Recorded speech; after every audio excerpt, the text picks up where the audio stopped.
इक्तदार की कुर्सी से जेल के मकीन तक, क्या कभी सियासतदान इन दायरों के सफर से निकल पाएंगे?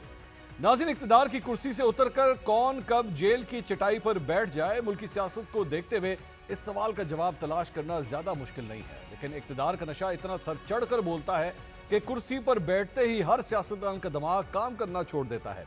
इक्तदार और ओहदे की ताकत ही सियासतदान को मुखालफीन को कुचलने पर मुसलसल उकसाती है। अमेरिका में खड़ा होकर जब किसी मुल्क का वजीर आज़म यह कहता है कि मैं मुखालफीन को रुलाऊंगा, उनकी जेलों से एसी उतारने का हुक्म दूंगा, फिर मुकदमात की ऐसी भरमार होती है कि कभी किसी साबिक वजीर की गाड़ी में मुबैना तौर पर हेरोइन रखकर उस पर पर्चा दर्ज कर दिया जाता है और जेल में कैद उसी शख्स की तस्वीर सोशल मीडिया पर जारी करके हर तरह से ना सिर्फ उसका बल्कि उसकी फैमिली का मीडिया ट्रायल किया जाता है। ताकत के खुमार में नैब के ऐसे मुकदमात बनाए जाते थे कि जिनमें मुखालफीन की गिरफ्तारी पहले हो जाती थी, लेकिन मुकदमे की इंक्वायरी का अमल बाद में शुरू होता था। साबिक वजीर आजम की बेटी को नैब के मुकदमे में गिरफ्तार करना होता तो वो भी जेल में उनके वालिद के सामने किया जाता ताकि तकलीफ की शिद्दत में इजाफा हो। ताकत का ये तवाजुन जैसे ही बदलता है तो जेल में कैद सियासतदान सीधा इक्तदार की मसनद पर विराजमान हो जाता है। जो मुखालफीन के एसी उतारने की बातें करते थे अब अटक जेल की सख्तियों का तस्करा करते हैं। फिर इस पर पै दर पै मुकदमात ऐसे दर्ज होते हैं जैसे मुल्क का सबसे बड़ा मुजरिम ही ये है। उसकी अहलिया को गिरफ्तार भी किया जाता है ताकि उसे भी मालूम हो सियासत जब जाती दुश्मनी में बदल जाए तो कैसे पहले से दी गई तकलीफ की शिद्दत में इजाफा होता है। नाज़रीन, 2 रोज पहले जब एक साबका कैदी ने सेंट्रल जेल का दौरा किया तो कल तक जो पुलिस उनको हथकड़ी लगाना चाहती थी अब उसी कैदी के रास्ते में पलके बिछाए हुए थी। इस साबका कैदी का रेड कार्पेट इस्तकबाल किया गया। कैदियों को जेल में दी जाने वाली सहूलतें की ब्रीफिंग दी जा रही थी। इस साबका कैदी की हैसियत अब बदल गई है। अब ये पंजाब की पहली खातून वजीर आला बन चुकी हैं। जेल के दौरे के दौरान मरियम नवाज काफी जज्बाती भी नजर आईं। भला वो मंजर कैसे भुलाए जा सकते थे जब वो और उनके वालिद जेल में कैद थे। आज हुक्मरान की हैसियत से जेल का दौरा करना उनके लिए काफी माने रखता था।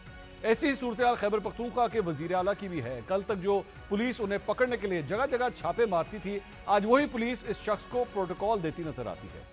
नाज़रीन, इक़्तिदार की आसानियों से जेल की सख्तियों तक दायरों का यह सफर सियासतदानों के लिए नया नहीं है। हो सकता है कि आज के हुक्मरान भी कल जेलों में हो और जो आज जेल में है कल वो हुक्मरान बन जाए। पैनमा और अकामा की कहानी भी आज हसन नवाज और हुसैन नवाज की बरियत के साथ खत्म हो गई।